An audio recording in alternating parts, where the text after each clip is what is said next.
Sorry, can I just ask, is this for, are like community members allowed to join here and, ask questions and whatnot? Because that's who I am. Uh,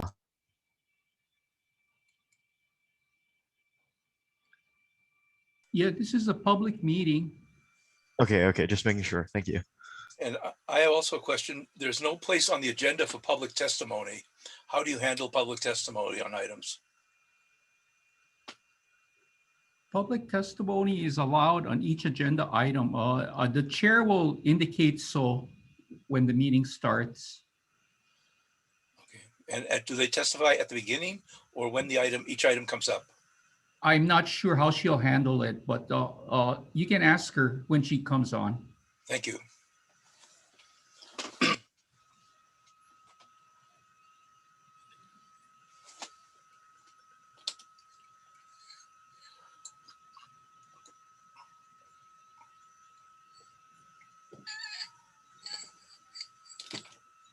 Hi, everyone. Just give everybody else, a few more minutes to log in.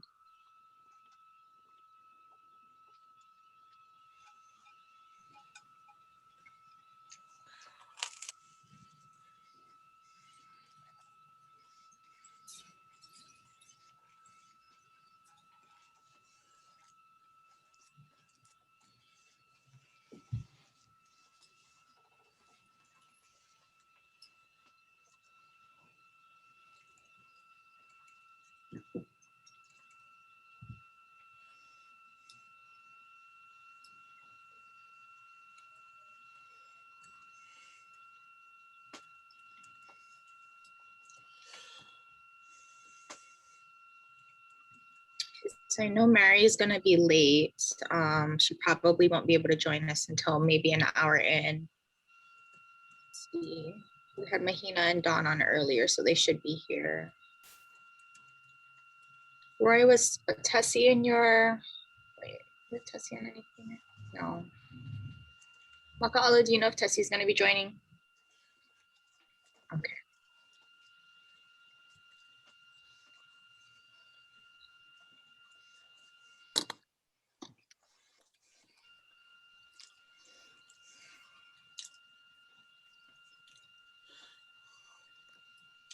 I can text her. Yes, please. Thank you. And hopefully Steph will be joining too. Plus, nobody emailed you to say they wouldn't be able to join, right? No, I haven't received anything. Okay. Well, let's hope that we do get a few more. We should be getting at least Donna and Mahina. I'll go ahead and text Mahina.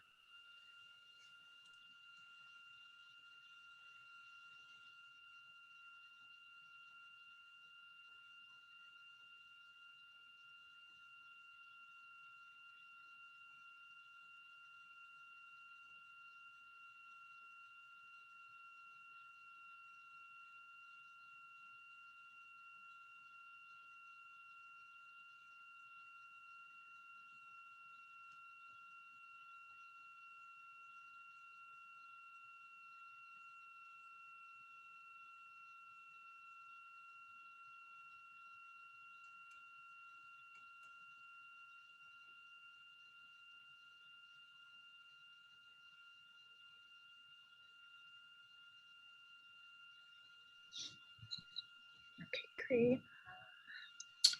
Texted Steph too. Hopefully she can join. Hi, Mahina. Hi, Dawn. Just waiting for one more.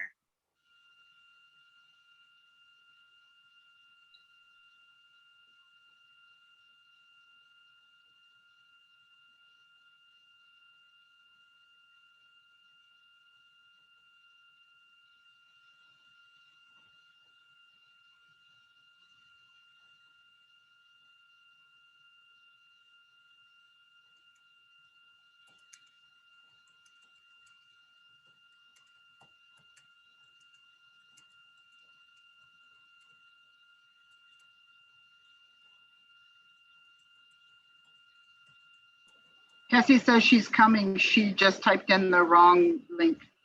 Okay, great. Thanks for checking. Oh, she said, but I think the ID and password are wrong.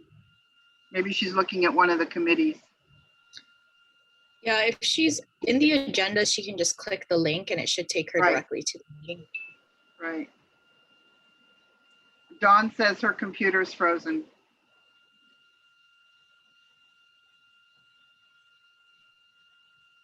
Okay, she's logged on though.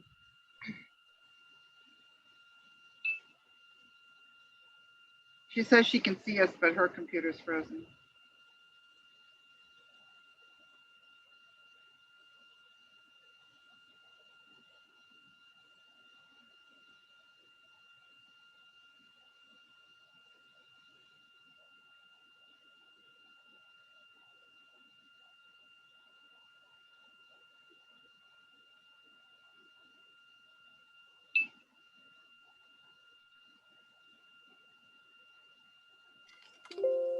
Oh, Les, can you send Tessie the council meeting agenda one more time? She only saved the exemptions committee instead, so she doesn't have the right link. Oh, did she want, you want me to send her the agenda or the Zoom link? Well, either one, thank you. Okay, Les actually sent that out already. She should have her check her email. yeah, I sent it did out. send it out before the meeting. Yes, I'm aware. Yeah.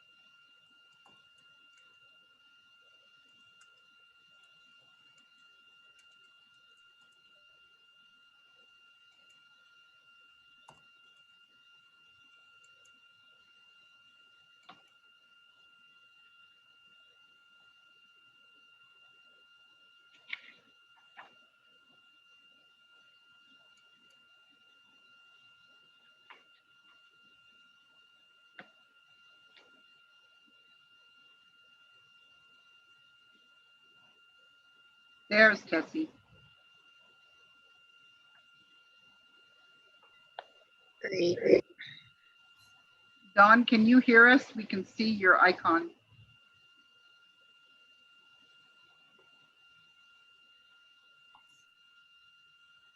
Hey Tessie, welcome.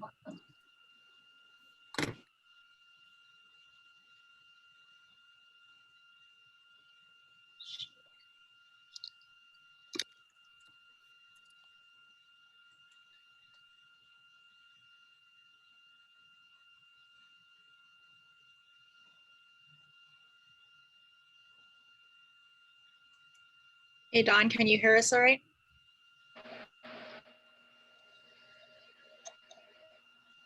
Makala, you're on mute. Sorry, I told her start over. She can hear us, but we can't hear her. Okay. Sorry, folks. Thanks for hanging in there. Let's just give Hi, it one. everybody. Hey, Tessie.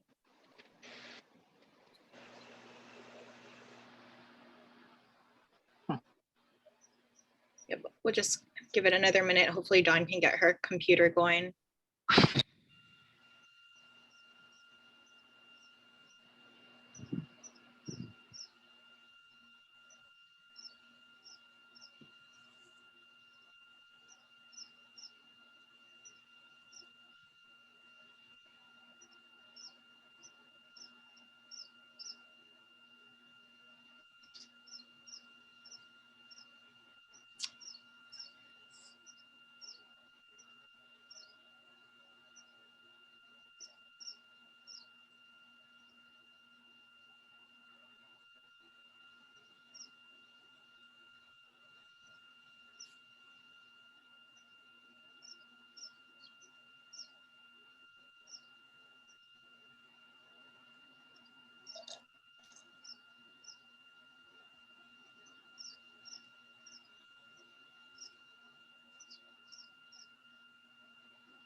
Okay, it looks like Dawn is back on. Dawn, can you hear us?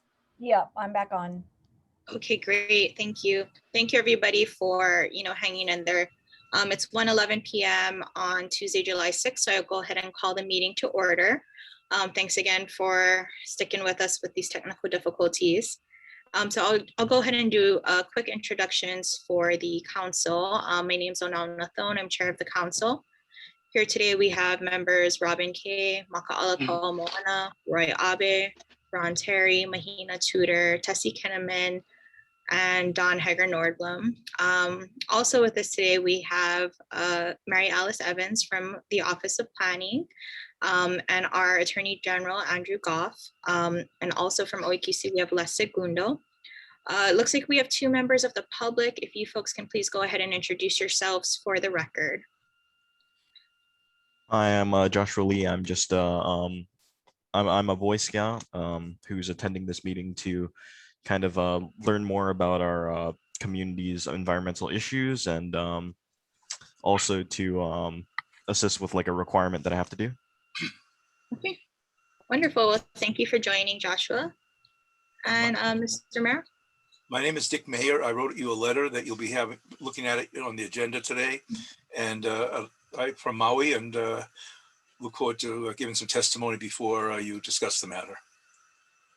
All right, thank you very much for joining us. And so for any agenda item, members of the public are able to go ahead and testify. So what we'll typically do is, we'll introduce the matter, perhaps have council discussion, and then, reach out to members of the public if anybody wants to go ahead and comment or testify.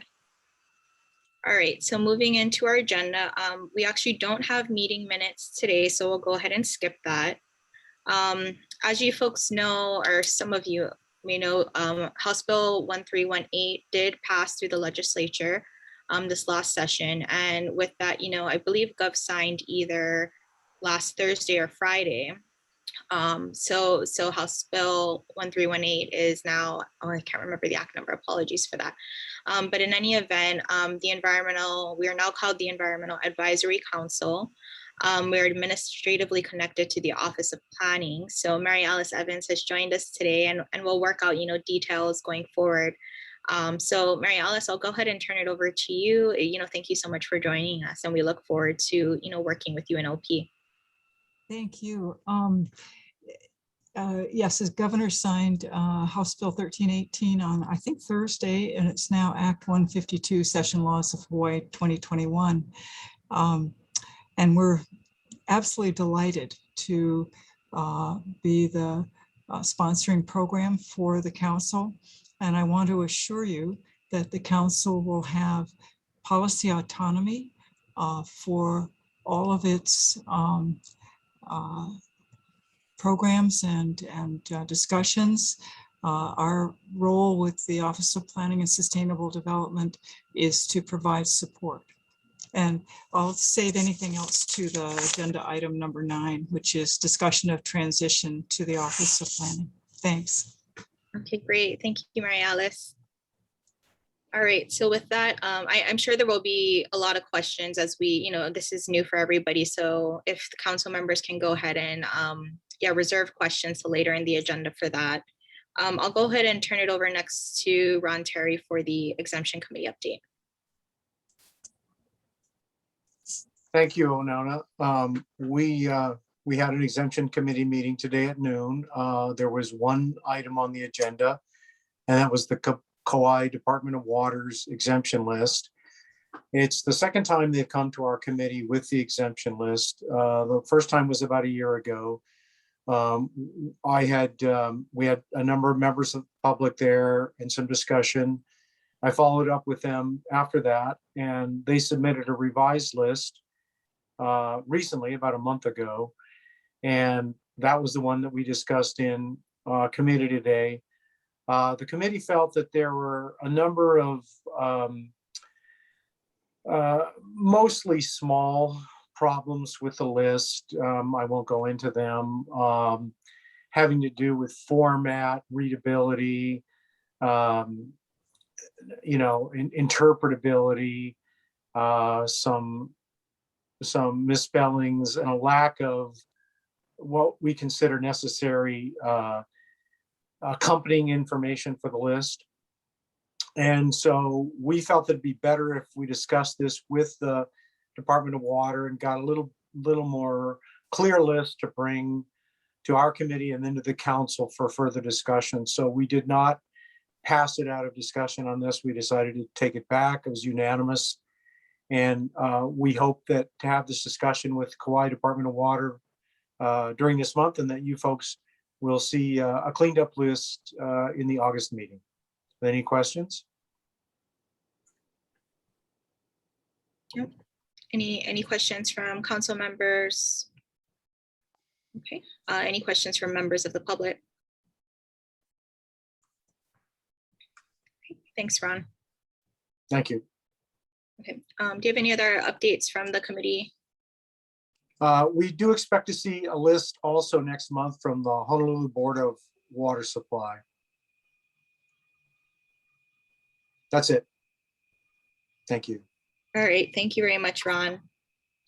Okay, so moving on to our next agenda item, we did receive, and it's attached to the agenda, a communication from Mr. Mayor on June 7th about the proposed Kanaha Hotel EIS. So actually, if I, Mr. Mayor, if I can turn it over to you, we'll hear from you on your letter, and then, the council will discuss from there.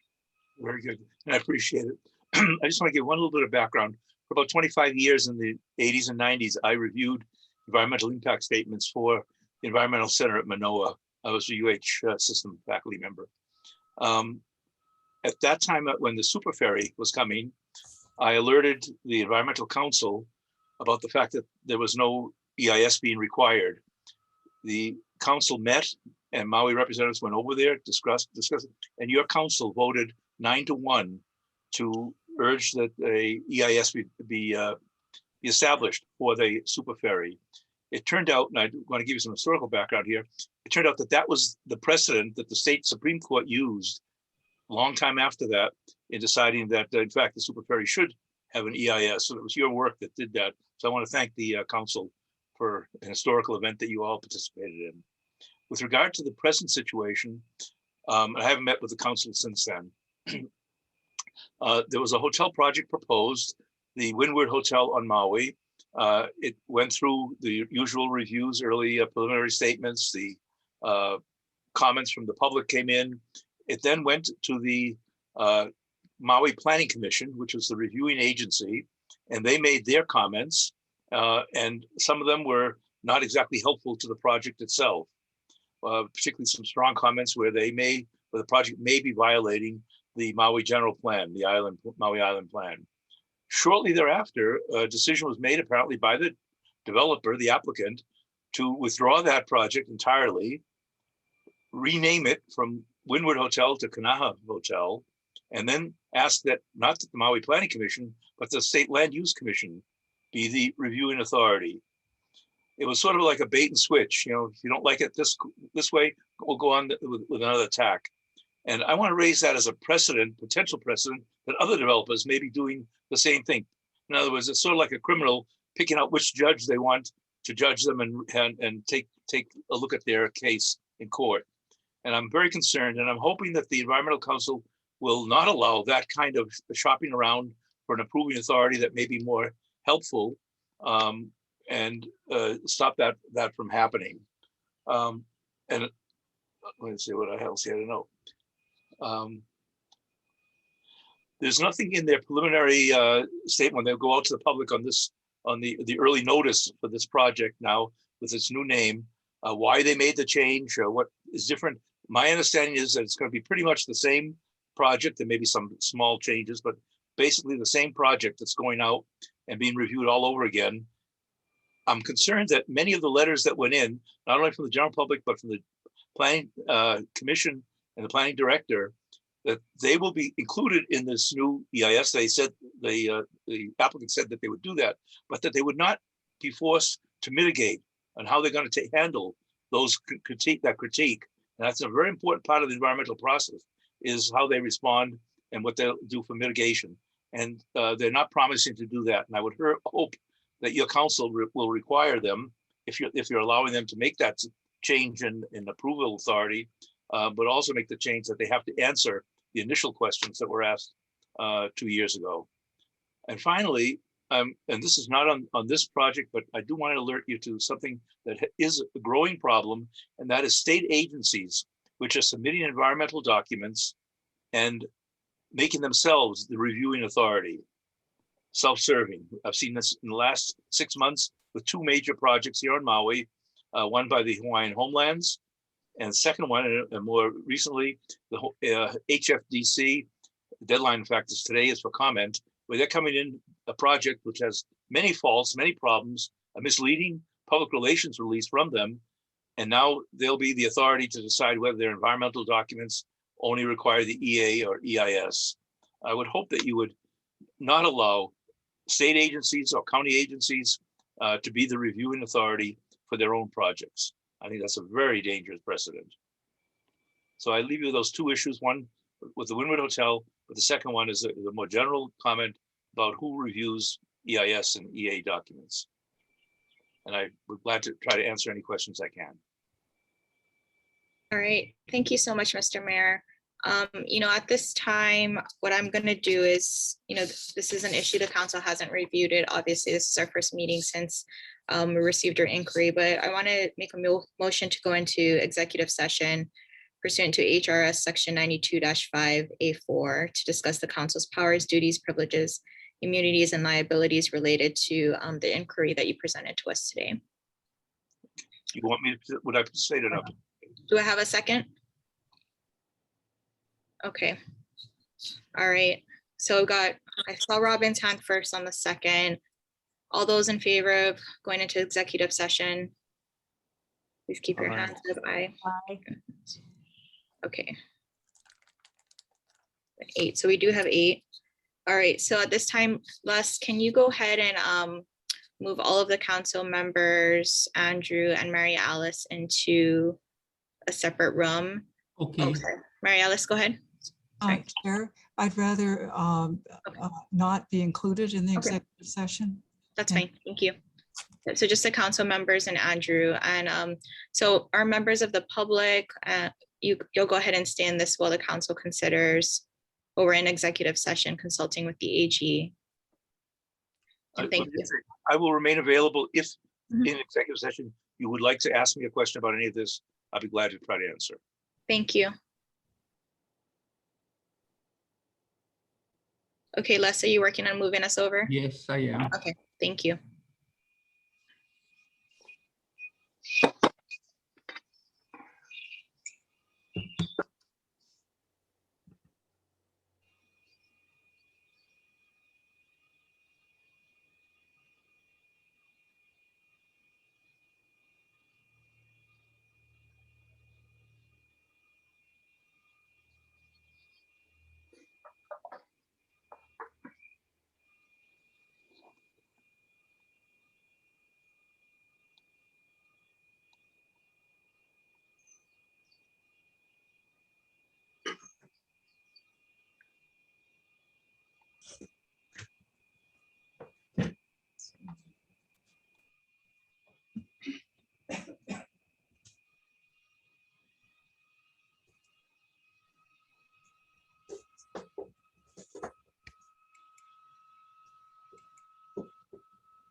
Six it is.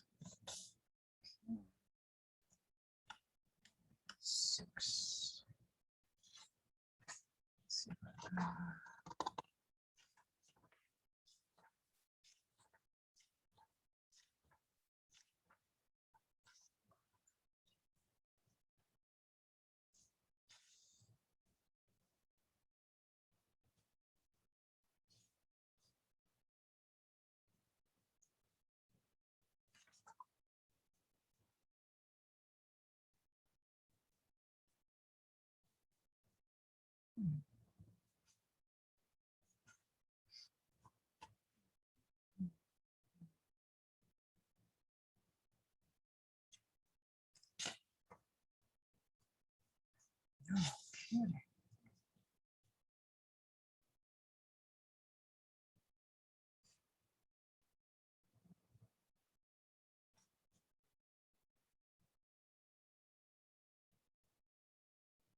Okay.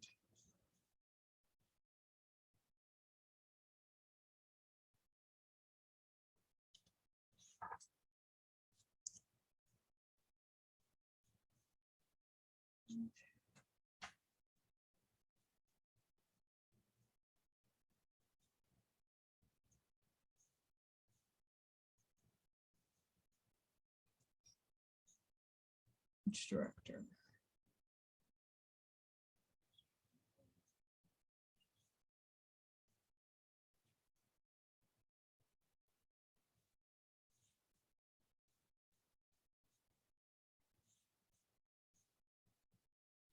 Yep. Mhm.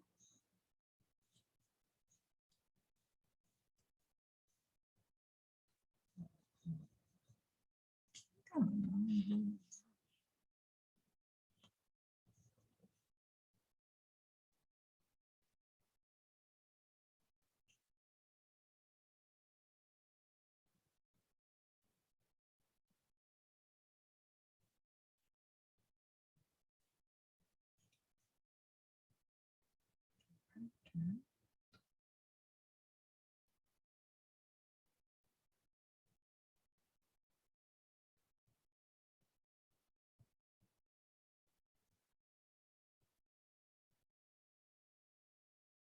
Okay.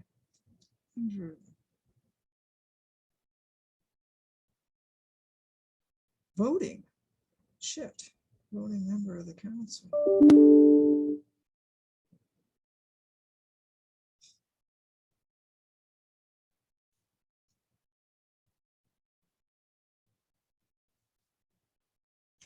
Ooh.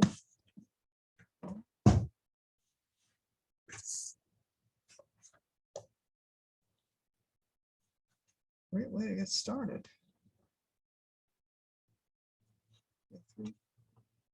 341. 341.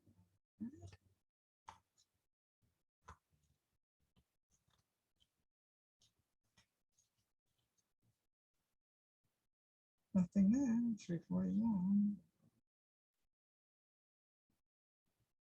Oh.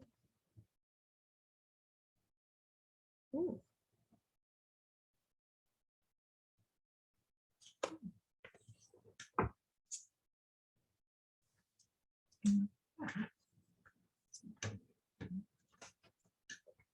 You have it. So.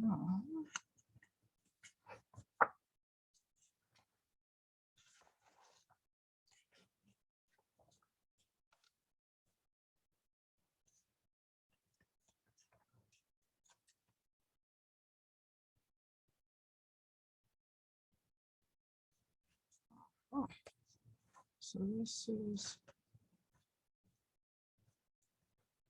Oh, no, wait.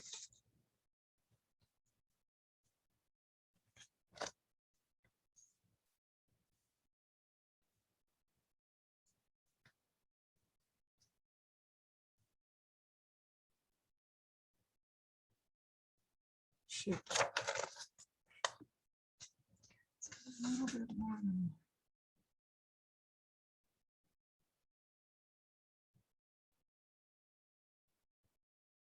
Holy shit. The office. That's what he meant.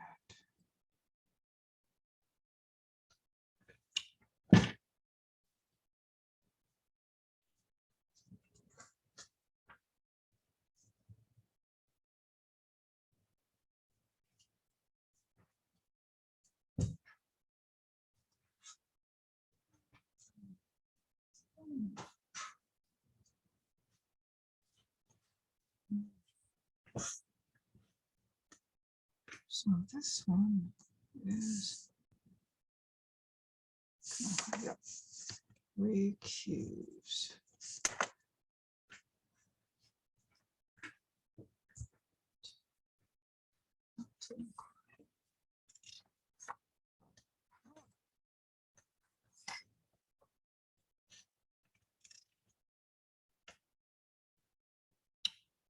So. But this is 225p, so that's different.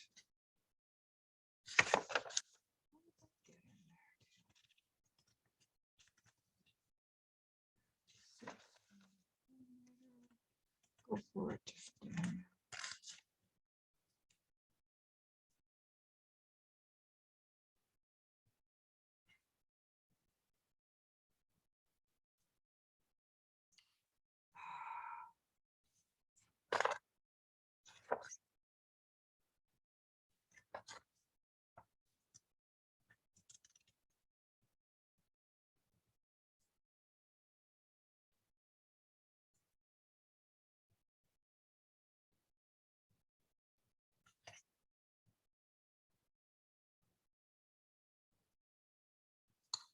Didn't, well, you better not admit that.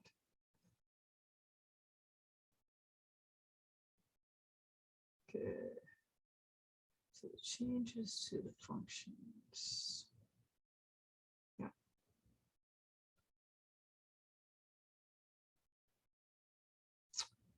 This is.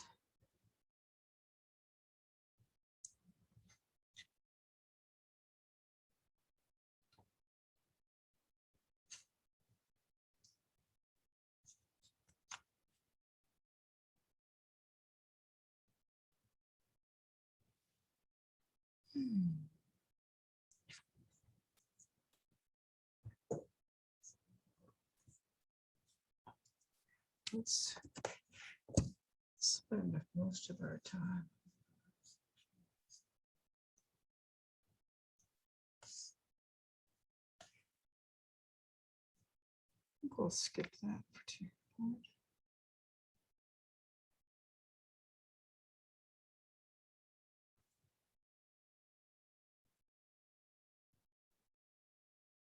Call with the chair will be the meetings.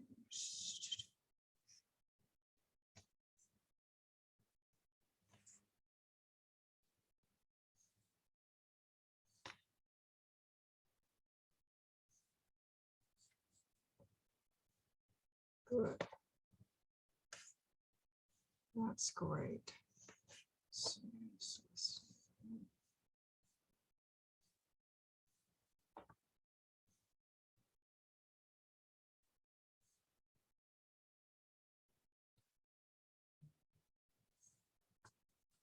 well, this one will be. It's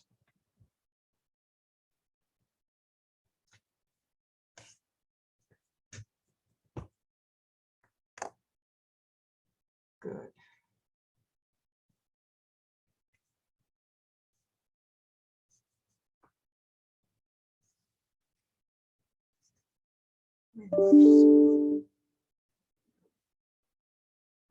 Okay.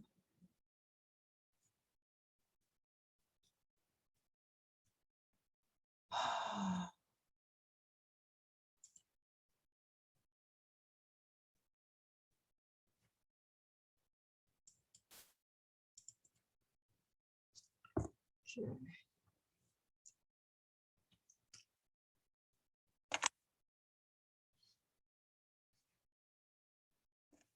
Question.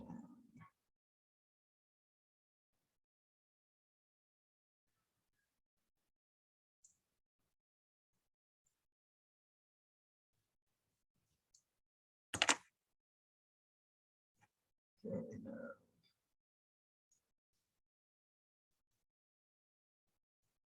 Okay.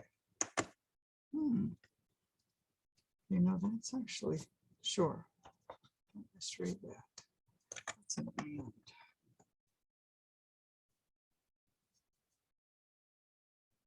Mhm.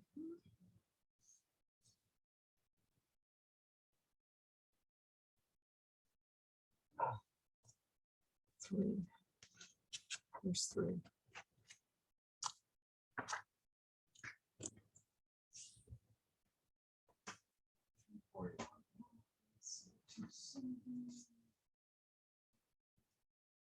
Oh.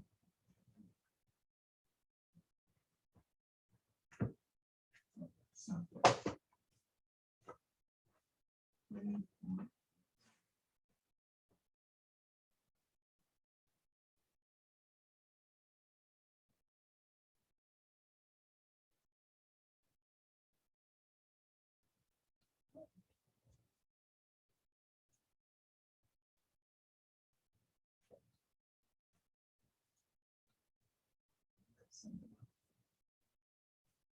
342.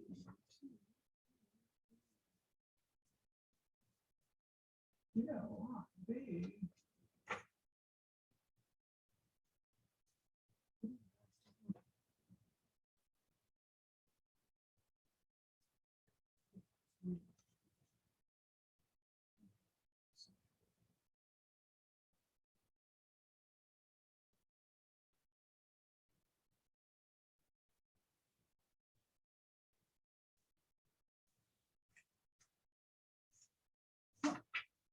Three is not what I thought it would be.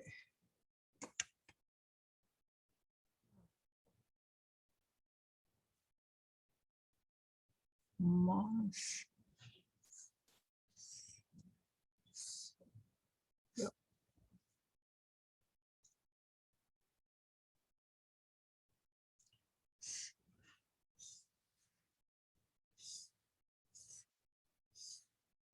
Yep.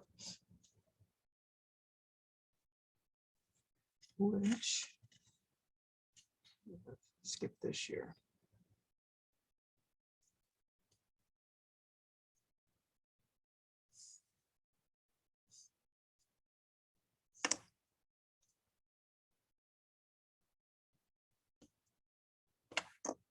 Mhm. Yeah. So,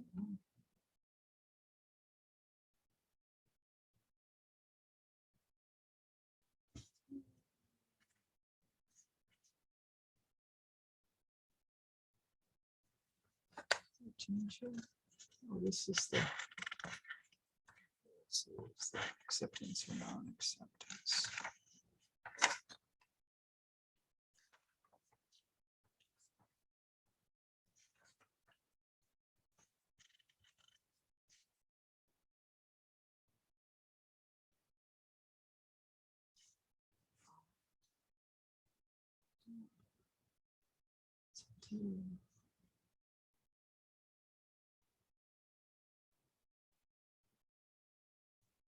Rules.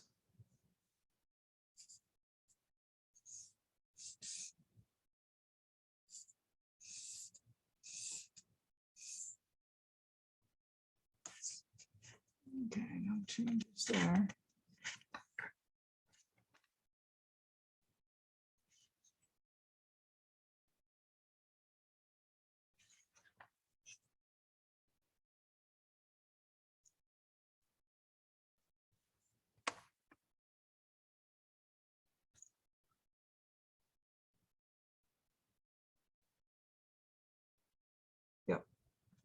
Okay.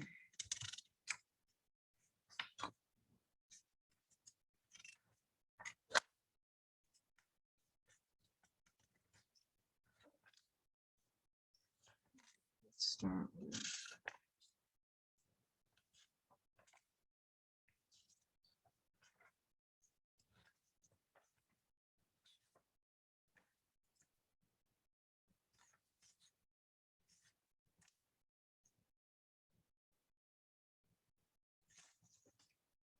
This very, very serious.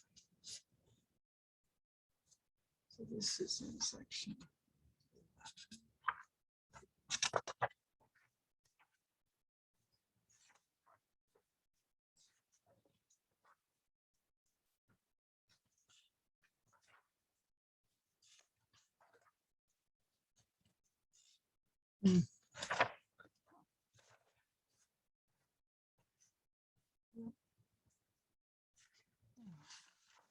Is the new section.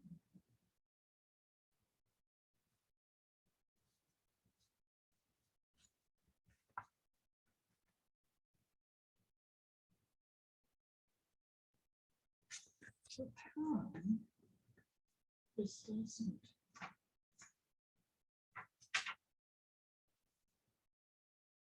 Doesn't.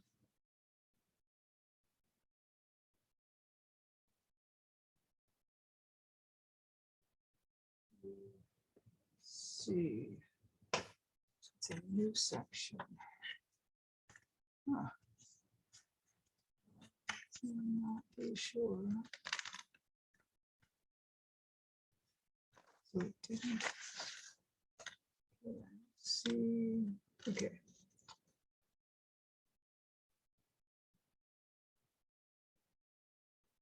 Huh.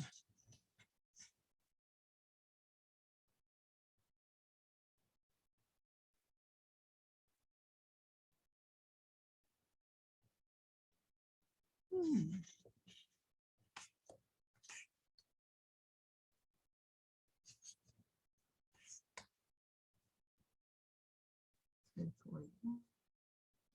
Section. So does that?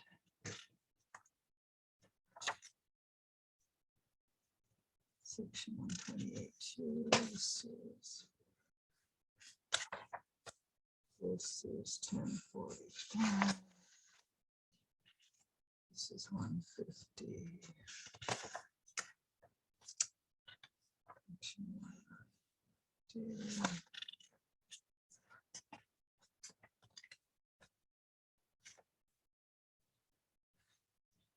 225.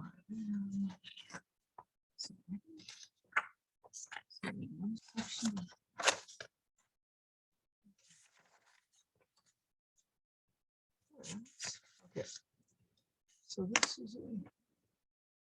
Yeah. So 220 works. 225.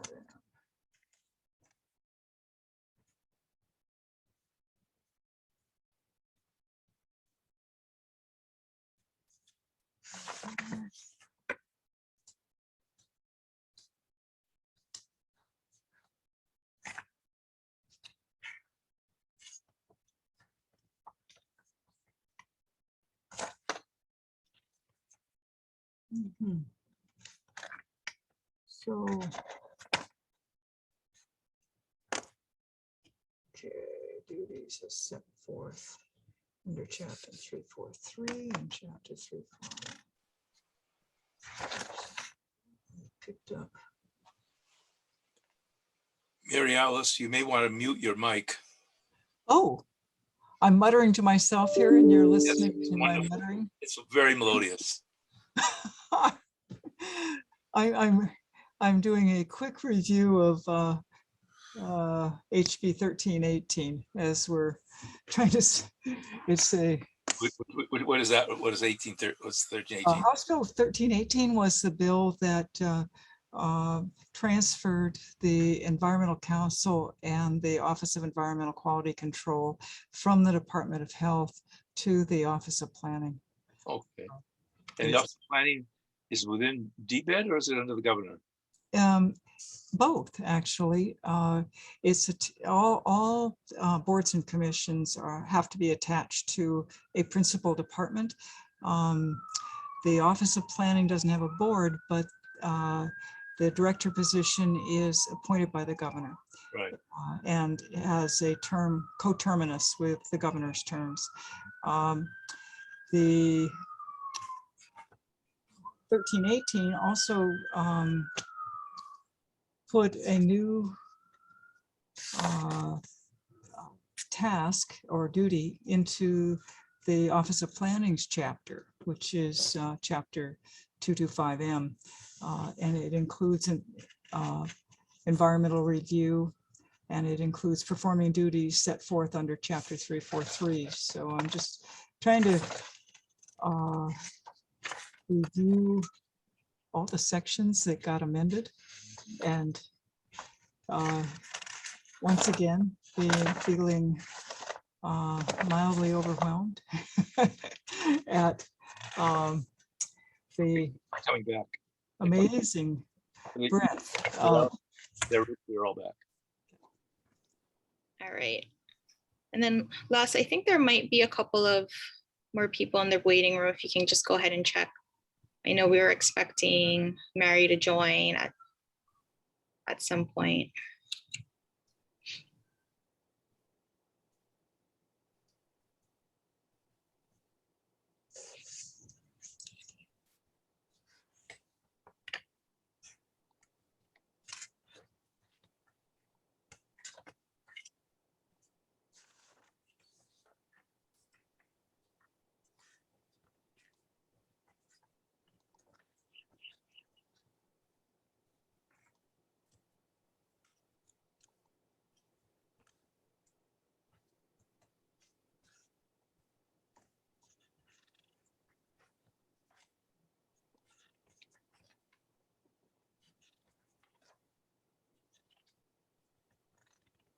All right.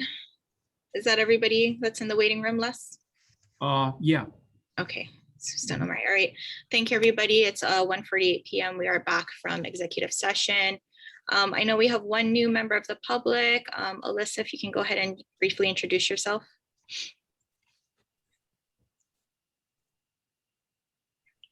Hi, yes, my name is Alyssa Cucci. I'm a second year student at the William S. Richardson School of Law, and recently was given the opportunity to become Professor Denise Antolini's research assistant. And we're very interested in the transition of the Environmental Council from to the Office of Planning in that regard, and also the revisions to the cultural impact guidelines. And I'm just here to familiarize myself with the process with the Environmental Council and meetings, etc.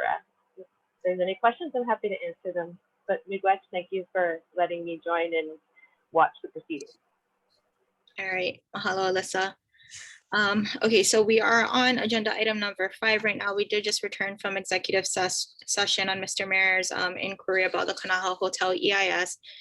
So we did go into executive session to determine, what exactly the council's authority is to address this. And what we'd like to do is, thank you, Mr. Mayor, for going ahead and giving us the information that you gave to us.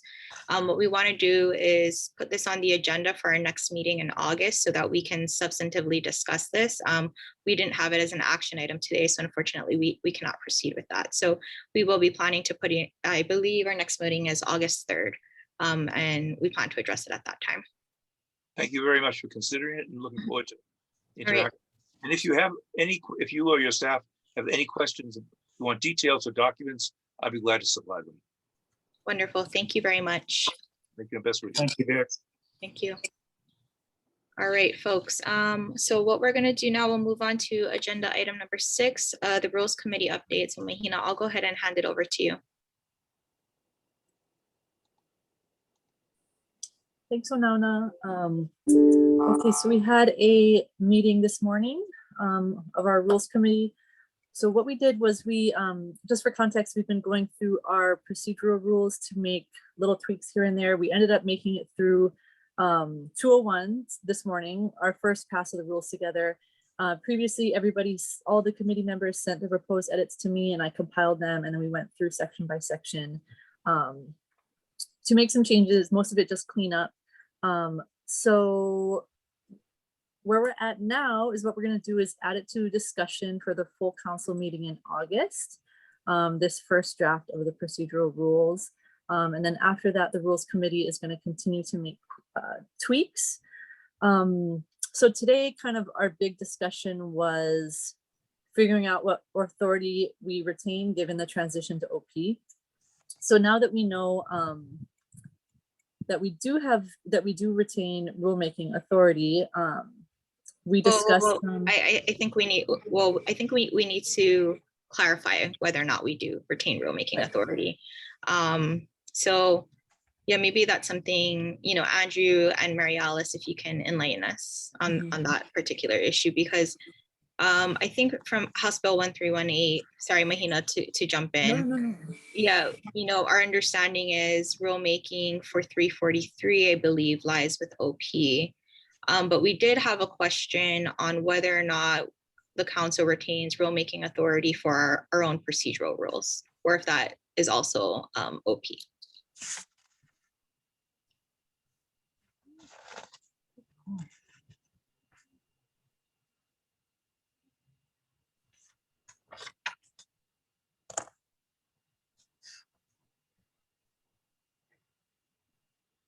Oh, sorry, if that's not a question we can answer today, then, if that's something, I think I'll look into the bill a little bit closer to it, and apologies, I didn't get a chance to this morning after this came up in Rules Committee. But yeah, Andrew or Mary Alice, if you have thoughts on that, please let us know. And I think we can all take a closer look at it before the next meeting as well.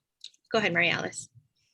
Thank you. It looks like the only thing that was transferred to the Office of Planning under House Bill 1318 is the rulemaking under Chapter 343, not Chapter 341. So, but it's clear that the Environmental Council will be making a recommendation to the Office of Planning on any amendments to the rules under 343. So that isn't something that that the Office of Planning and Sustainable Development plans to take over from the Environmental Council. Our goal is to let you take the initiative and then let us know what changes you would like us to go through the rulemaking adoption process. Thank you, Chair. Great, thank you so much for that and helping to clarify that for us. Okay, Mahina, I'll hand it back over to you now. Okay, yeah, thank you for that. That's super helpful. Yeah, and I think we'll have probably more discussions with Andrew about just ensuring that everything aligns in terms of timing. We were looking at the section on declaratory rulings, looking at whether there was any time limit to when the council would have to make a decision. And we were looking at the statute and just trying to see if OP has a timeline. Yeah, and just kind of figuring that out to make sure everything kind of matches up. But I think we'll just have to take a closer look given where we're at now. Does that make sense? Mm-hmm. Yeah, and I think if I may, Mahina, one of the other things we wanted to look at, and Mary Alice, we really appreciate OPSD for confirming that we still do have autonomy as a council, but if there were particular concerns or things that OP wanted to be addressed in our rules, now that we're taking a closer look at them, do let us know so that while we're doing it, we might try to get it all done at one time.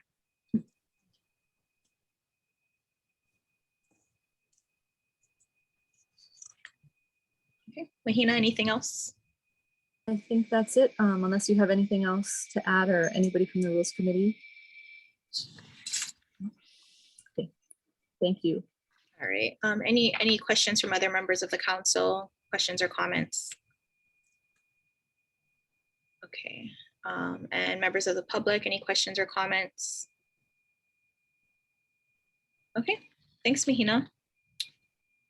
All right, so I was hoping Mary would be able to join by now, but Roy, are you able to give or anybody else from INO able to give today's update? If not, we can defer the item a little bit longer. Yeah, I would recommend deferring it if possible. Okay, Yeah. Sure thing. All right, so Robin, I'll go ahead and hand it to you then for the permitted interaction group update. Okay, thank you, Nana. First of all, let you know that the survey results have been completed. There were 38 responses. Unfortunately, I didn't get the finished version until after the deadline for passing it out to you all. So I will ask Les to get it out. The PIG met this morning and we were able to review it quickly, and Mary was unable to attend and Mike was unable to attend, but Roy was there. So I'll give you, Onana, if it's okay, I can give some highlights of this. Yep. Yeah, okay. There were, and Les, remind me, I think we said there were 150 invitations to participate sent out, something around that number. Yeah, And with 38, it's a little over 25% response, which is really pretty good. And the responses, and I will send you both documents, that the way the survey folks put it together, they did a PowerPoint, or I guess it's a keynote, but a PowerPoint with highlights, and I'll take you through just some of them. But they also sent us a printout of everybody's comments in detail. So I think you'll find it a really interesting read, and Mary Alice, it'll be a real good, I think, a document you'll enjoy reading. So basically the highlights were, there was a lot of comments suggesting that the EC pay more attention to climate change, sea level rise. That came up many, many times. There was also a comment that the EC had little teeth when it came to EISs. We really had no enforcement authority and no power. There was some recommendations that we become more active in issues of legislation. And lastly, a call for better communication and outreach among all the players. There was a lot of discussion of the need for a bigger overview, that there is no agency, and Roy can speak to this in a second, there is no agency that has the charge of the overall responsibility of the environment. There was an effort to have a Department of Environment, but that didn't go very far. So some of the comments were about that maybe it's time to do that. A number of people pointed out we did have some power in our authorizing legislation to be an advocate, and they were hoping that we would take that and run with it. So basically, with very good specific comments that you'll see, I think the overall flavor was we need to be more of what we can be and more of what we're not authorized to be. Roy, you want to comment, please? Yeah, I guess, I've been in this business for 40 years, and I've seen changes. And back in the 70s and early 80s, I think I mentioned this before, but OEQC was, maybe they had a more active staff and more time. So they actually made comments on the EAs and EISs. And I think we had comments saying that, somebody should get more involved in actually reviewing these documents. And also back then, the UH Environmental Center was really active, and Phil Mayer actually mentioned that he would participate in that. And that was interesting. So I think the OEQC is to kind of review the documents, and if there are certain issues that they needed technical assistance on, they would send it to I believe that was a procedure. They kind of sent it to the Environmental Center. Environmental Center would look at it, and they go and find the right experts, within the UH system to review the documents. I don't think they reviewed everyone, but I know they reviewed some of mine. And they always had very good comments. And I think some of the comments that we received was And nobody's really doing that. You know, people submit these huge fat documents. Sometimes nobody does a critical review. And I know we had other comments saying that, yeah, we're spending a lot of money, but a lot of times we're not getting a lot of substance, and nobody's really critiquing it, critically. So I don't know, Ron can maybe provide some input, but that's what I saw from some of the comments. Yeah, and I will, Onana, it's okay, I can now send this to Les and have him circulate it to everybody.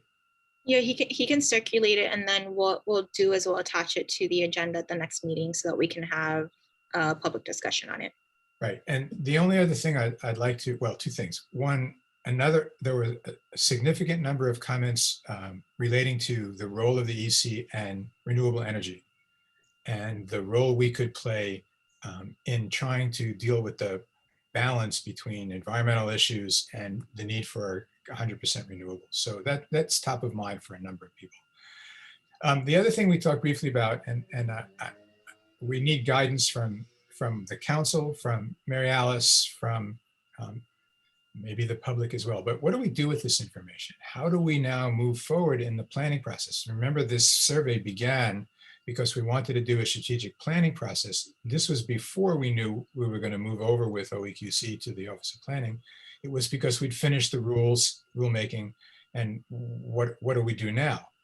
And so that question still exists, and it has, I think, even more, not urgency, but viability, given that we're now part of Office of Planning and Sustainable Development.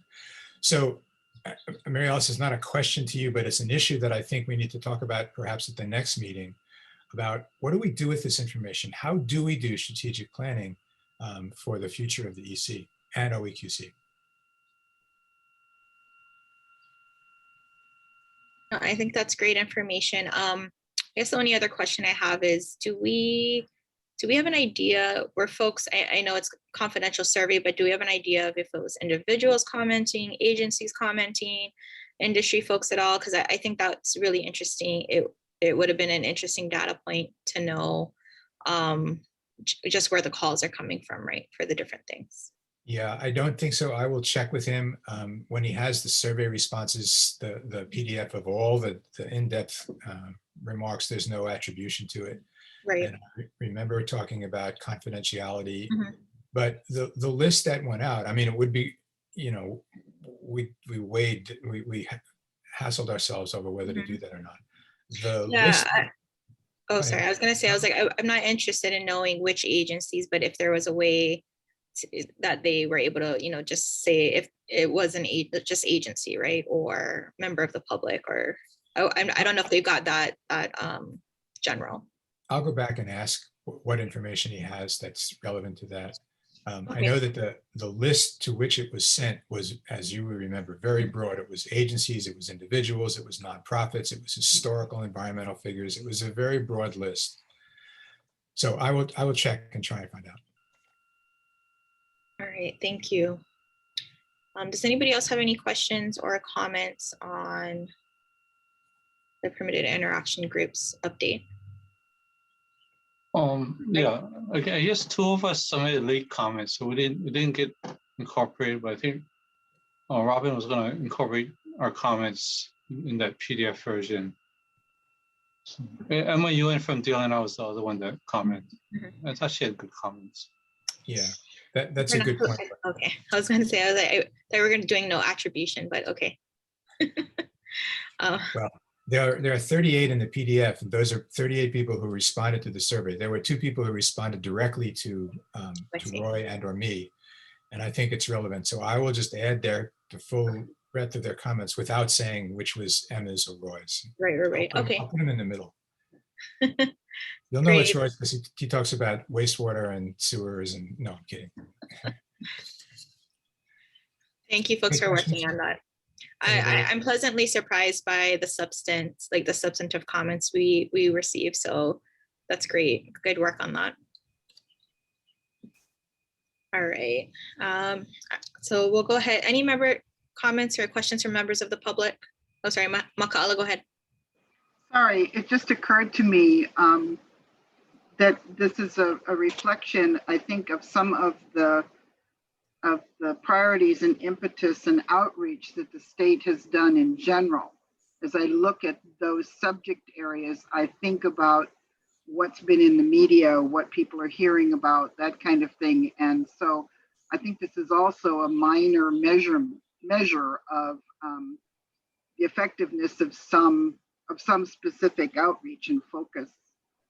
And I think that might be good feedback to give to some of those departments and agencies that have been working so hard to get that information out to the public, to let them know that at least in this Manini way, there seems to be some effectiveness to their effort.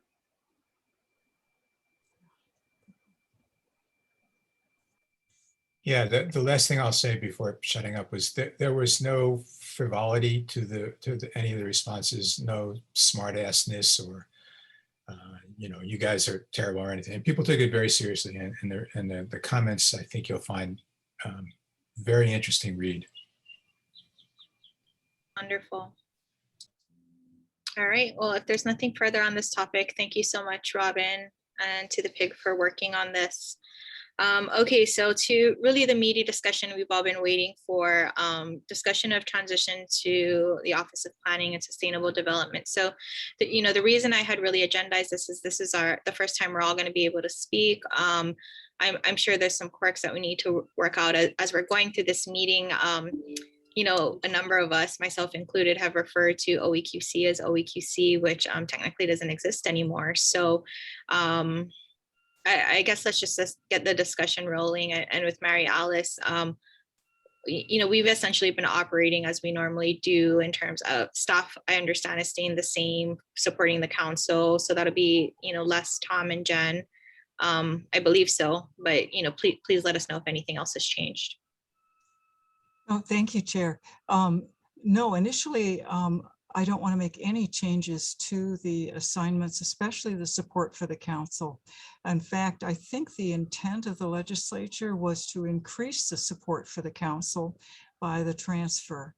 Now, there've been some changes since that have, Kathy Ho is now, your former AG, is now the Deputy Director for the Environmental Administration in the Department of Health, and she has reached out to me and offered her help in ensuring that this is a successful transition. And then you do have a new Deputy AG from the division that supports the Office of Planning and Department of Agriculture and some other state agencies. So the part about the transition of the staff is, there's the boilerplate in the language that ensures that everything transfers with them, including all of their seniority, their pay status, their permanent status as state employees. We're very familiar with that. The Office of Planning has moved around itself. And so we're following that with advice from our Office of our Departmental Human Resource Officer and our Fiscal Officer and our IT team to make sure that the staff is supported.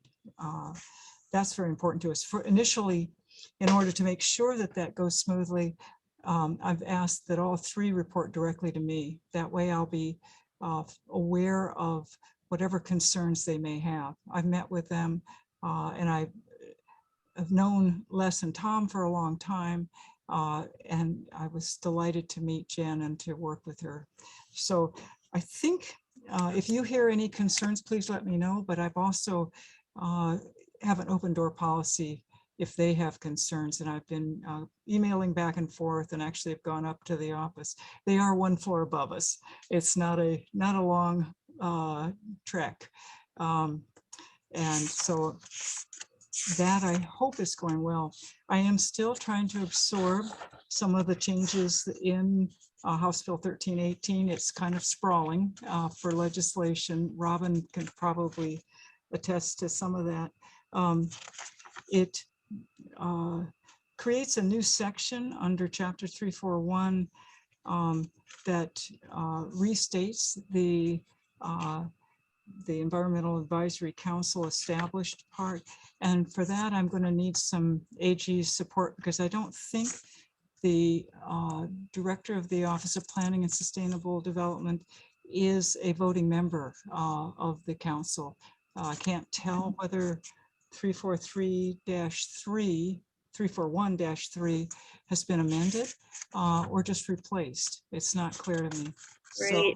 That was a question I had. So thank you for bringing that up. Because I know we had put you on the letterhead as ex officio, but now that I'm kind of looking through the language, it's unclear to me as well. So yeah, and Andrew, if you could please take a look at that. We of course would love to have you. I think that was our assumption, of course. Until it's clarified, I'll refrain from voting on any matter just to ensure that your votes are clear and there's no basis for you know, a challenge to the results of your votes. Other than inheriting a whole bunch of roles on different boards and commissions in which I will consult with you on matters that come before these boards that are related to the reason why the legislature placed your director on the boards. And you'll tell me how you want that to happen. Sometimes these meeting agendas come up, you know, only 6 days before the meeting. So there might fall, you know, it might not be possible to ask the entire council. But let me know how you want me to represent you at those different boards. And then, as I noted before, the Office of Planning and Sustainable Development's Chapter 225M has been amended to add environmental review performing duties set forth under Chapter 343. So not 341, but just 343. And so I'm assuming that you will advise me on any changes you want to your rules. I've been a colleague of Scott Glenn's for a long time, and I know how hard he worked with you on the recent updating of the rules, how thorough it was, how many different forums and members of the public were involved and different stakeholder groups.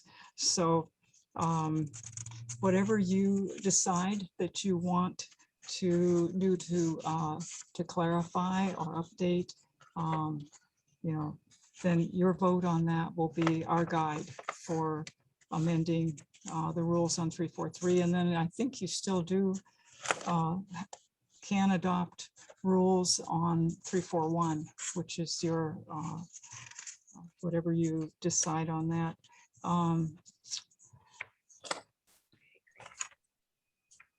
And then it looks like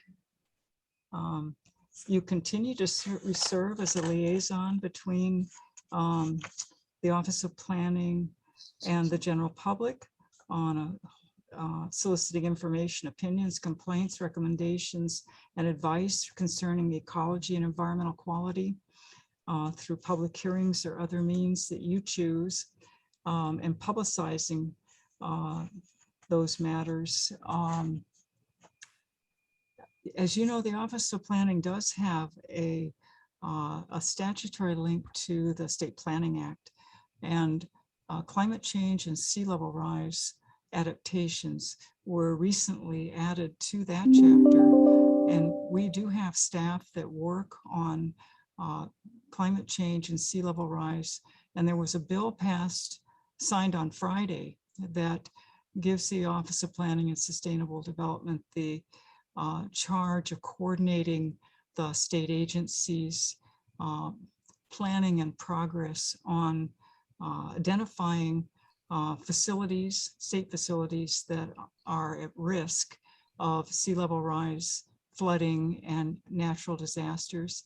And so that we have to, now we make a report to the legislature on their progress in identifying and planning for changes. And as I'm sure you're well aware of, those range from adaptations that would protect facilities that can't be easily moved.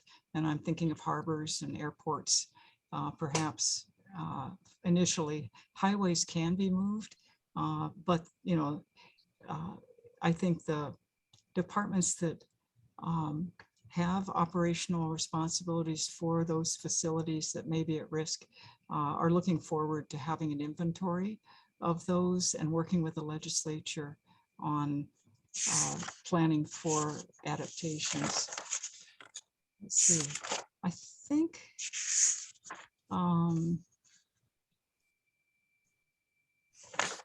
that covers what I was thinking of, but I really would love questions from you because you know what you might be concerned about the change, what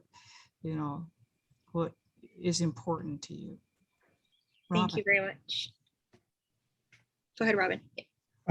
Mary Alice, one of the questions that I have, and I was on MaxAC, so I had some connection, as you will remember, hopefully positively, about our work with the Office of Planning.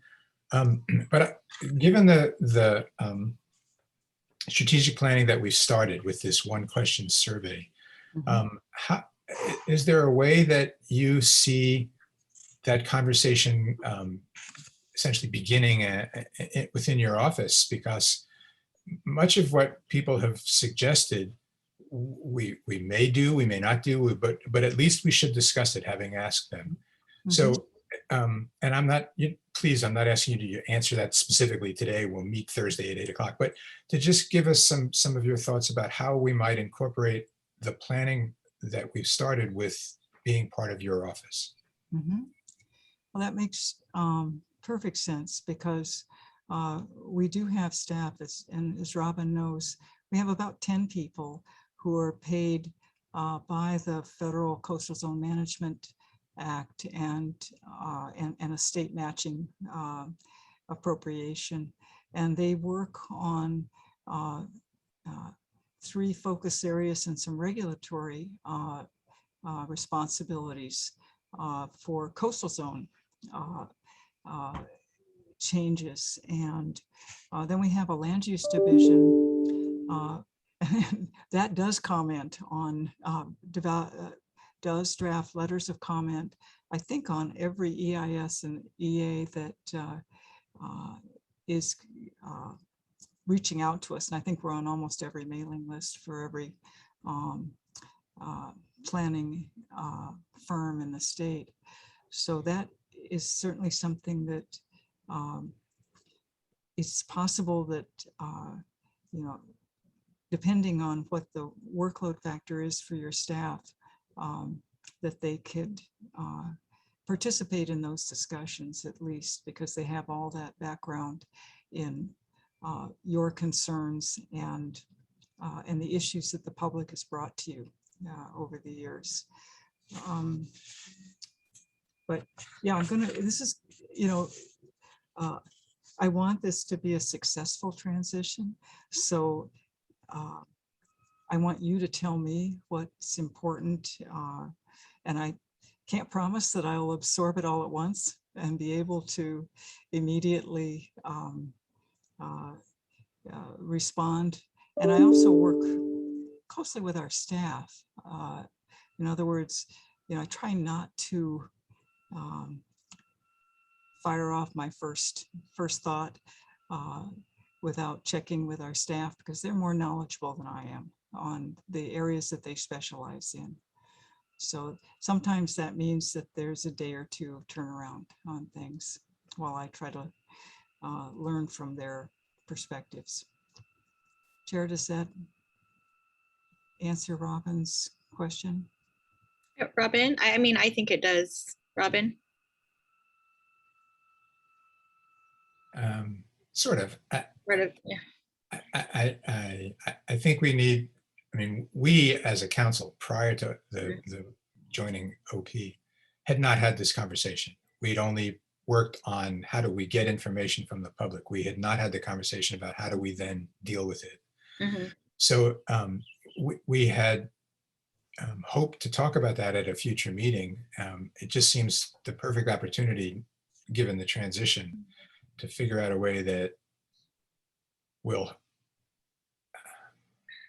honor the work that the 40 people submitted and give us some future guidance. So I just think we have to figure out how best to do that. That's all. Yeah, so maybe for us, I mean, we're gonna agendize, we'll have had the survey results before our August meeting. As a council, I think we can really discuss, what we want to do. And I know we had previously, once the rules were done, one of the things we had continued to want to do is work on guidance, right? Finishing guidance for the new rules. So I assume that would fall into this conversation, and then, taking a closer look at what those survey results were, just on first impression, for the kind of list you ran off. I think you said it best. I mean, there's things that we kind of do that maybe we can do more of. And there are some things that are really aspirational in terms of, we just don't have statutory authority to do some of that stuff, but we'll have to take a closer look at that. And then I think once we decide that, we could certainly bring it back, run it by you, Mary Alice, and see if that fits in with, how OP functions and what OP is trying to do as well. Yeah, one of the things that gives me hope is the fact, as Onana, better than anybody, that we actually were able to influence legislation, that we acted as advocates and met with Rep. Lowen and Senator Gabbard, and that process then became 1318, right? And Changes so, for things we didn't quite ask for, but yes. well, yeah, it did morph into Yes. more than the annual report work. But nonetheless, the point was that in the future, as we're planning, we might actually be able to make some changes if we thought that they were, what we wanted. So this gives our planning conversation more foundation, that we were successful, maybe too successful, as you point out, but. Well, I'd like to reinforce that thought, because this bill changed dramatically over the course of the legislative session, and the council's suggestions for change were taken up by the legislature. Onana's testimony before the 5 Senate committees was, I think, the compelling testimony. And I don't think without that, I don't think this bill would have passed. So I think you do have, there's a lot of respect on the part of the legislature. They could have abolished the council, and they didn't. So I think there's an opportunity there. Thank you. Maka Ali, you have your hand up. I do. Thank you, Chair. Thank you, Mary Alice. Actually, there are at least 3 of us sitting here today that were formerly on MACSAC. So we at least know where your office is at a minimum. And I just wanted to say too that, because one of the committees that we have that's fairly active right now is the Information and Outreach Committee. And it seems to me that would be kind of a natural, easy step to include OPSDs, whatever their needs might be as far as information and outreach too, separate from what MACSAC does. There might be an opportunity for some coordination there, sharing of kuleana, or even divvying some stuff up, because it's a task for any staff these days. So I would just say that. And I was mentioning to the council earlier today that one of the things I missed most about MACSAC is the Marine and Coastal Zone Advocacy Council. I'm still particularly fond of that title and of that charge, and look forward somehow to, maybe, I don't know whether a joint meeting is probably not appropriate, but at least work knowing each other, since they're both kind of under your hat now. Maybe knowing what MACSAC's up to from our perspective as well might be useful. I'm not sure, but I would appreciate and enjoy that. And thank you. It's nice to meet you. Thank you, Mark. I appreciate that. Okay, does anybody else have any questions? Yeah, who's the third person who was on MACSAC? Ron Terry. Ah, thank you, Ron. Just 8 years.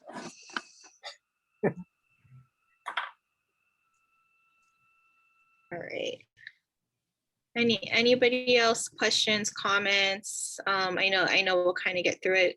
Well, maybe here's another basic one. So are we just really internally still referring to OEQC for purposes of, because they're still handling the notice, and or how does that work? So we use the right terminology. They decided to rename themselves, and they chose the name Environmental Review Program. So because they looked at the statute, and it has environmental review as part, the name that is in there. So I think we're going to use that. They will remain, because they have distinct duties under the law, they will remain a distinct program within the Office of Planning and Sustainable Development. All right. So the ERP, got it. Okay, that works. All right, any other questions or comments? Well, I'm sure we will probably have some stuff. Oh, sorry, go ahead, Maria Alice. I have an apology. I have a prior approved family vacation from August 1st to August 15th. And so it looks like I'm going to miss your August meeting. Tickets already bought, etc. So no problem. If there's, I will definitely be here in September, and I don't have anything planned for the rest of the year.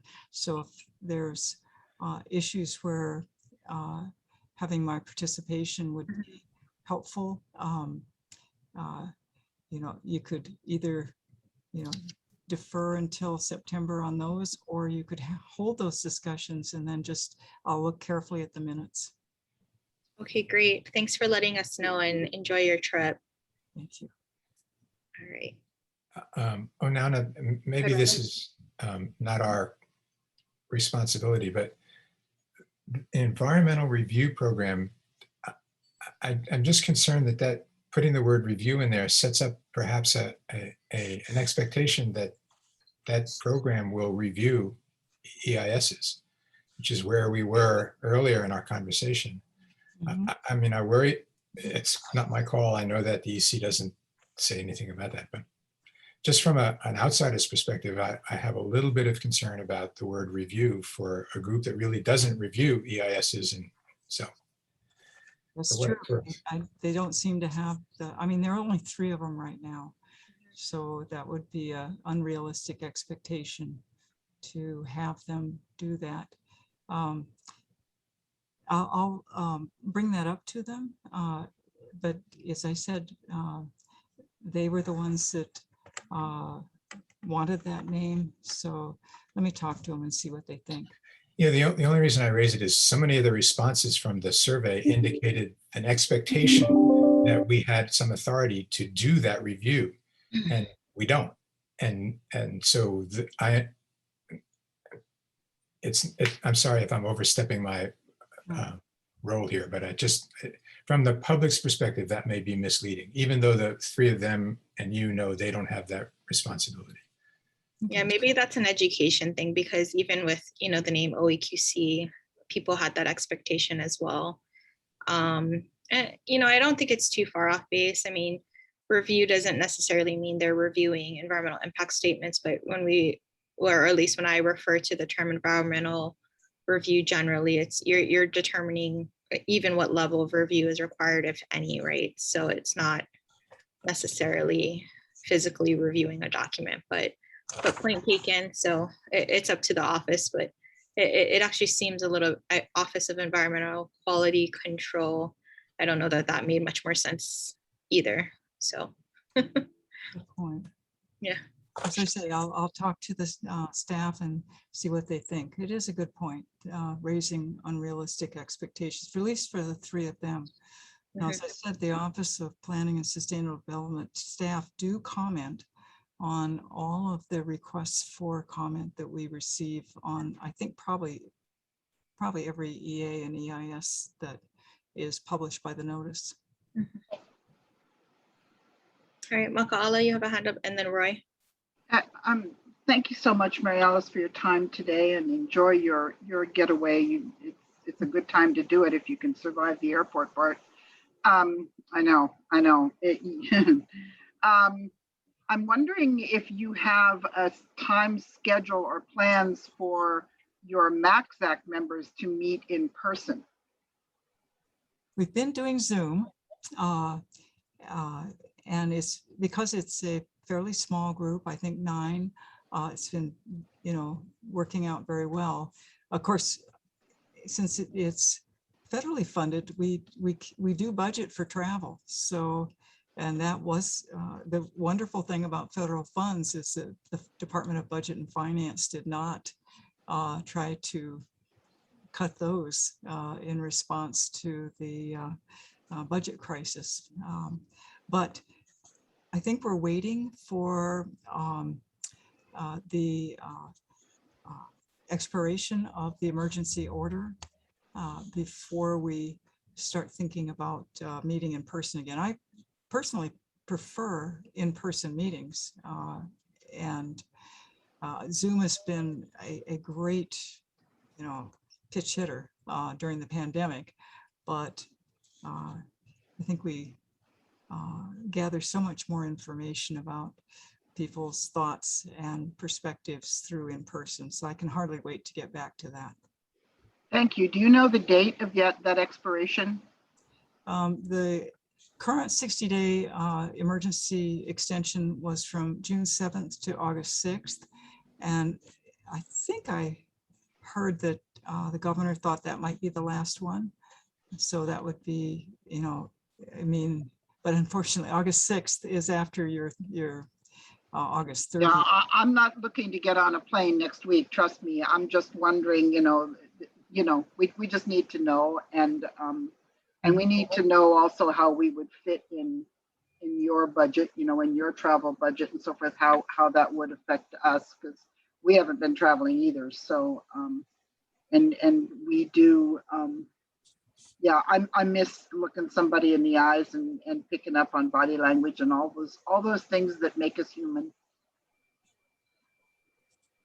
We have identified the OEQC's line item budgets that transferred over by the legislature into our, the Office of Planning and Sustainable Development is BED 144. And so everything that came over from Health 860, we've identified so that we can, we're going to be very respectful of your very limited budget and try to ensure that there is, at least you retain everything that you brought over. The Office of Planning, of course, has lost funding, general funds as well, as many state agencies have. So it is a matter of being very thrifty and frugal, but travel has always been part of our, because having the public be involved in our meetings. Actually, the neighbor islanders are doing better with Zoom. They're having more opportunity to join the meetings, but I'm looking forward to a hybrid, I think.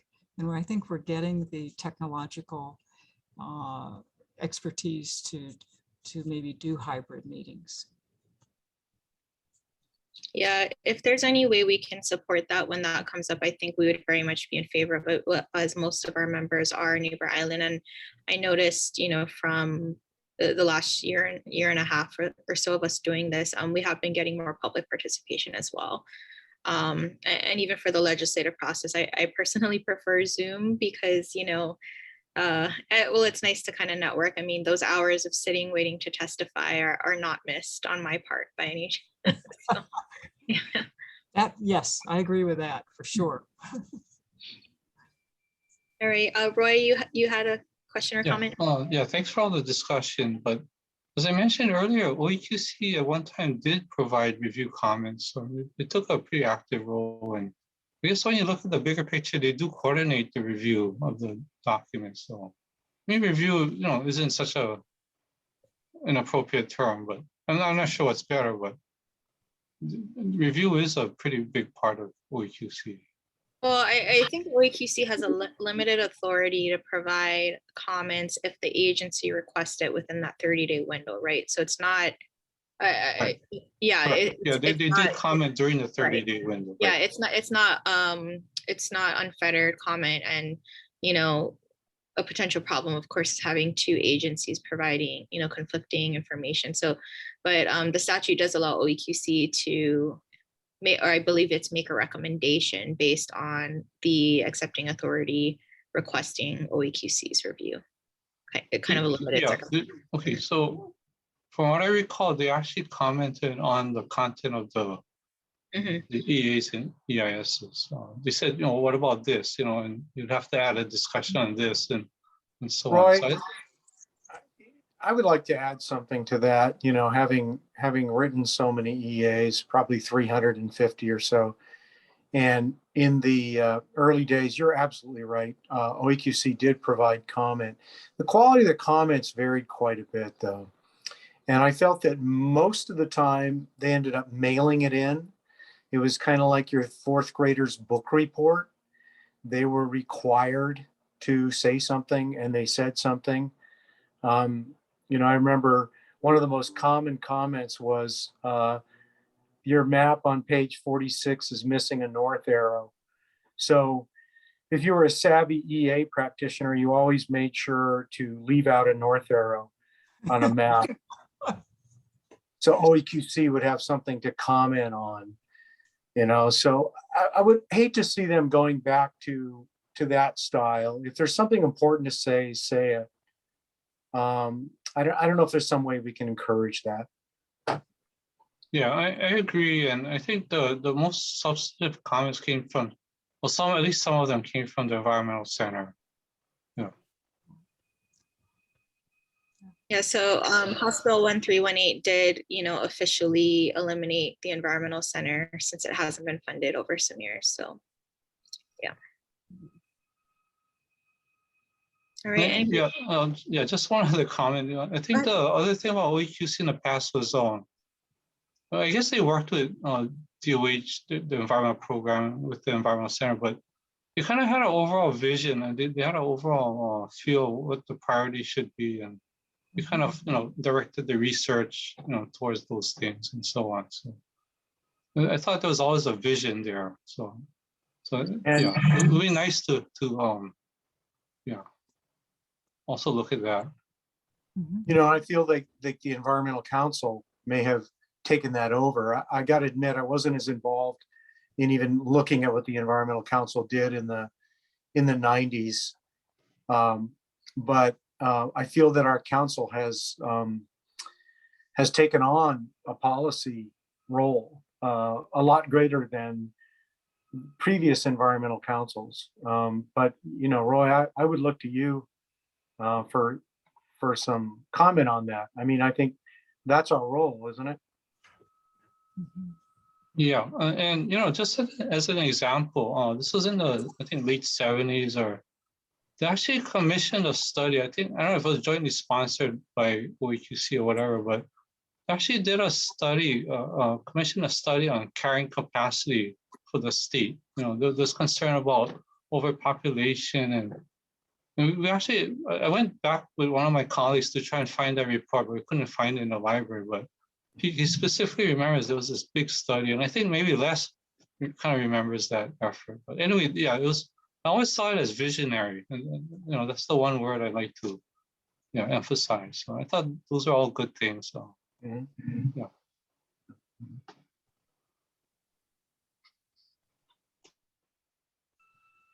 All right, is there anybody else Les, if you're on, can you let Mary in? She's in the waiting room. Oh, okay. Thank Thank you. you. All right. Questions, comments? No? All right. Well, if we, Mary Alice, thanks for there's taking so much time to respond to our questions. I'm sure more things will come up as we continue to move through this. Hi, Mary, welcome. And yeah, I guess that's all we have for right now. We'll continue to work on, just proceeding with updating our procedural rules in the meantime. All right. Okay, so, legislative committee update. I know, Robin, you folks didn't meet. Was there anything else you wanted to add? No, thank you. I think it was covered in your conversations about the bill, and points out we need to know a little bit more about the specifics of the act. But no, there's no legislative committee report. Thank you. Thank you.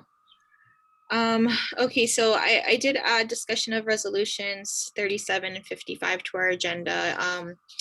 I'm not sure if you folks got a chance to review it, but there were 2 resolutions that were passed this session, urging DLNR to do rulemaking to kind of streamline the permitting system for traditional Hawaiian farming on conservation land. So the bill required that it be sent to the Environmental Council. I just wanted everybody to be aware of it. I don't think we haven't gotten any inquiries yet, and I don't know where DLNR is in the process. As we all know, rulemaking takes a lot of time. And so, I'm not sure how or when that'll get started, but that's something we'll just, go ahead and keep an eye out. Yeah, any comments or questions on that? No. All right. Oh, no. Oh, go ahead, Ron. Differences? Are there differences between those resolutions? I couldn't find any. They look the same to me. If anybody did notice any differences, please let me know. At least for the action for what needed to be done, right? Yeah. Mm-hmm.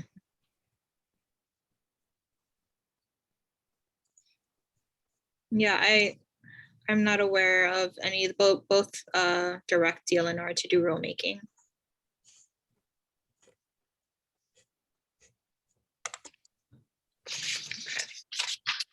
Mary, since you joined late, we did kind of go through a long discussion with Mary Alice about, the transition to OP and whatnot. If you had any questions, I would say now is the time, or we can always kind of recap you later. I don't want to make you repeat something, please. Thank you. All right. Okay, folks, well, our next meeting is Tuesday, August 3rd, so just keep an eye out for agendas. We do have some stuff, from today's discussion that we'll be making it into the August agenda. And all right, anything else? We have the INO report from Mary. Oh, yes, sorry, INO report from Mary. Go ahead. We had deferred that until you got here, Mary. Thanks, Roy. Okay, thank you.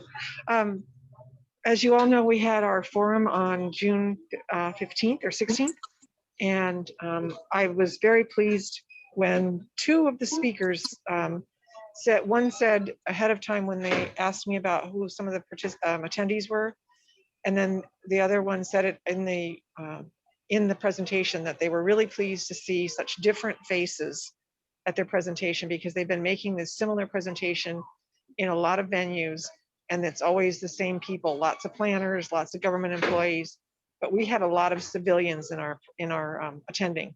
So I think that was, honestly what our goal was, right? So, and then we talked about it at our INO meeting on how we'll take that forward, how to build better on our press release and that kind of thing to expand that, which does bring us to the fact that our Zoom does limit us to 100 attendees, and we were at 86 without a proper press release.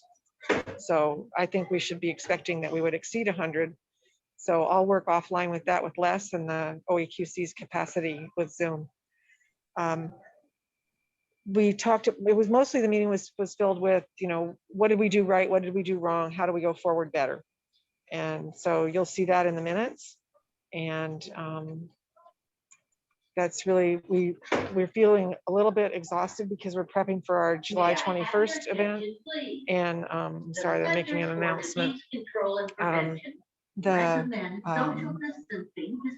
our next event isn't until September 15th. So we all kind of sigh of relief. We're going to work with Robin and the pig report with information that came from that. Once it's appropriate we passed all the sunshine on it, we may be adjusting what our topics are from what we got approved from the EC 3 months ago. We all learn every day. So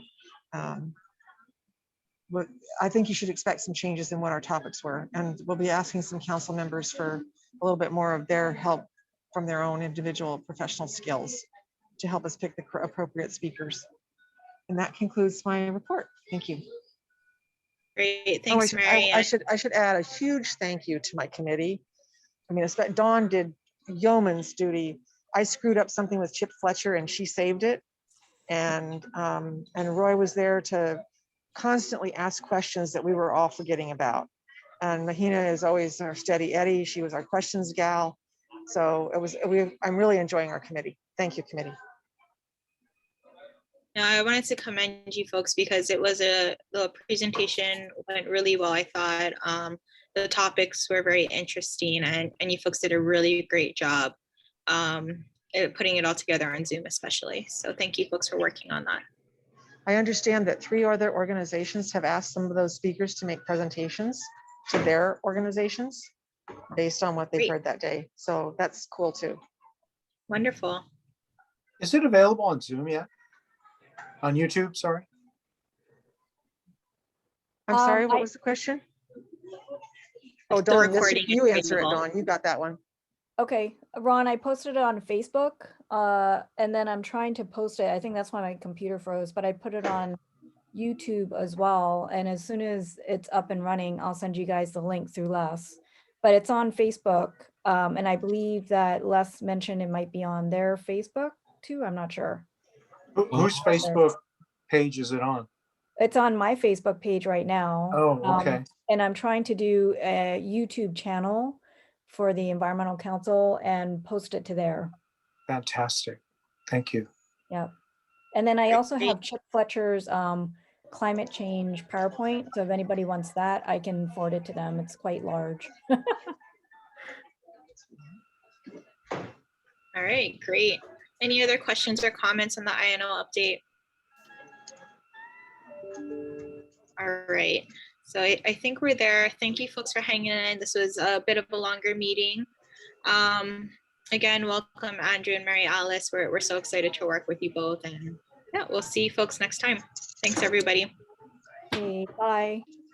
Bye.